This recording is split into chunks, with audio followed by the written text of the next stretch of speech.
The futility of love. The title isn't right.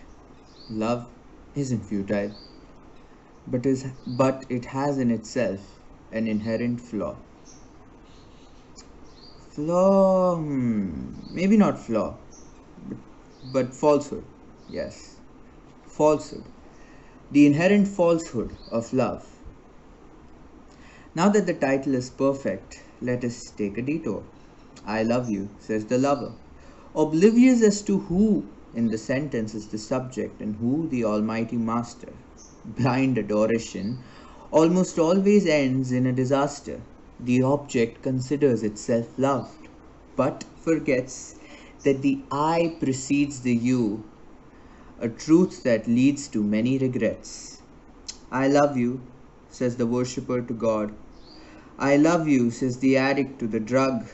I love you, says the poet to the muse. I love you, says you to yourself. The lie? That the you was ever even necessary. After all, the first love was manifested in this reality. The first love that ever manifested in this reality was my love for me. God made man, woman, child in its own image. There you have it. The punchline is revealed. However, is love separate from the lover?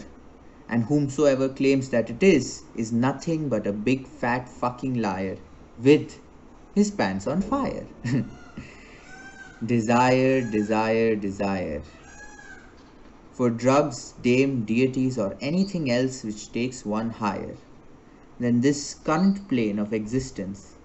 Love, feed me from your bosom, universal sustenance.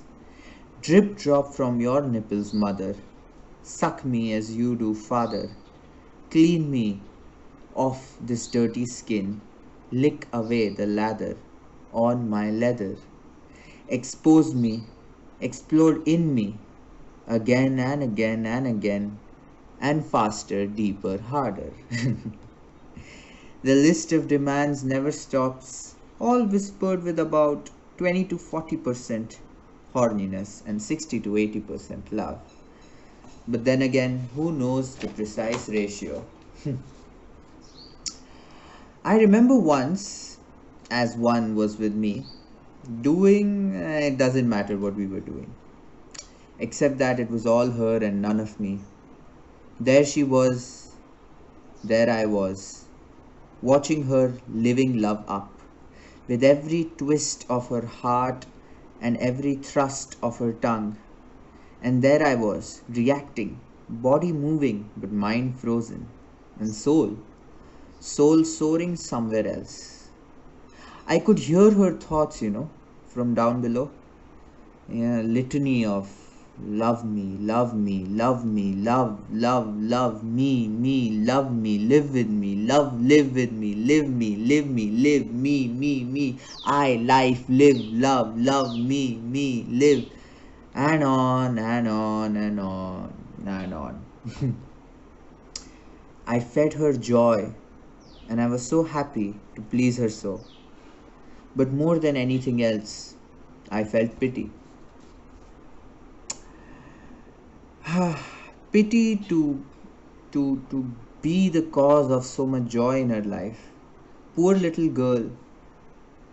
Poor little girl to feel such a burden, such brilliant joy from such a simple act of copulation, conjugation, or quite simply and quite better, a good fucking conversation. Pity that someone needed something like me to feel so joyous, feel so rapturous. Such joy souls get upon being seen for the very first time, and they think, seen as they think they are, and they cling to the core of whomsoever it is delivers them onto this door. They whisper, shout, moan, and demand of me, with the litany of more and more and more and more, and I sigh, and for a while at least I try to remind them that it was never me who fell in love with themselves, it was themselves. But the poem is convinced that the poet is real. And so I sit here saddened, when I'd much rather soar. Those who ask for none of me are the ones who I bless with more.